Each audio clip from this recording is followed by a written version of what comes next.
ఇక డీటెయిల్ చూస్తే సూర్యాపేట మున్సిపాలిటీ పరిధిలో స్థానిక 29వ వార్డు ఎస్వి డిగ్రీ కళాశాల వెనుక ఆవరణలో టపాసుల దుకాణాలు ఏర్పాటు చేశారు. కానీ అధికారులు నిబంధనలు తుంగలో తొక్కారు. కనీసం ఫైర్ సేఫ్టీ కానీ నీళ్లు కానీ అందుబాటులో లేకపోవడం స్థానికంగా ప్రజలను భయభ్రాంతులకు గురి చేసింది.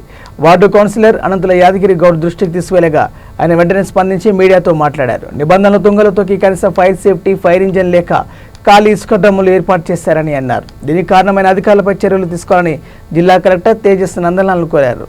పరిధిలో దీపావళి శుభాకాంక్షలు తెలియజేస్తూ అదేవిధంగా దీపావళికి బాంబుల సదుపాయం కోసం ఒక ఎస్వి కాలేజీలో గ్రౌండ్ ఏర్పాటు చేసి దానికి విద్యుత్ పరంగా సప్లై లేదు. అదేవిధంగా ఇక్కడ దగ్గర ఉన్న ఇల్లు కానీ పక్కనే మెడికల్ కాలేజీ వాళ్ళ డిస్టర్బెన్స్ ప్రకారం వాళ్ళకి ఇచ్చిన నామ్స్ ప్రకారం కలెక్టర్ గారు, ఎంఆర్ఓ, ఆర్డీఓ గారు వాళ్ళకు మాకు పర్మిషన్ ఇచ్చిరని చూపిస్తున్నారు. పర్మిషన్ ఒక తీరుగుంది, వాళ్ళు చేసే విధానం ఒక తీరుగుంది. ఈడ బాంబుల కాడ వాటర్ కానీ ఇసుకే కానీ ఏ సౌకర్యం లేకుండా కరెంటు విద్యుత్ సౌకర్యం లేకుండానే ఈ బాంబుల సౌకర్యం చేసేయడం గవర్నమెంట్కు నష్టపరిహారం జరుగుతున్నది. అదేవిధంగా ఇక్కడ ఉన్న అధికారులు ఏ నిద్రతో ఇలా ఉన్నారో మాకైతే తెలుస్తలేదు.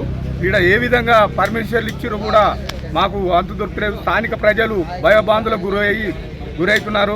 ఎందుకంటే ఆరైతే ఈడి పెద్ద అడవి లెక్క ఉంటుంది. ఇలా ఒక విద్యుత్ దీపాలు కూడా ఉండవు. దీన్ని చట్టపరంగా అధికారులు ఇప్పుడైనా మేల్కొని వీటిపై కఠిన చర్య తీసుకొని దీనికి విద్యుత్ సప్లై చేసి బాంబుల సౌకర్యం పెట్టడం అందరికీ ఆనందకరమే. కానీ విద్యుత్ సౌకర్యం లేని కాడ పెట్టి నైటు జనరేటర్ పెట్టి ఒక షాప్ నుంచి ఒక షాప్కు వైర్లు లాగి షాక్ సర్కిల్ వస్తే ఎవరు దీనికి బాధ్యత ఇస్తారో, ఏ గవర్నమెంట్ ఏ డిపార్ట్మెంట్ వహిస్తుందో మాకు కృతంగా మా వార్డు ప్రజలకు వివరించాలని స్థానిక ప్రజల తరఫున 29వ వార్డు కౌన్సిలర్గా కోరుతున్నాను.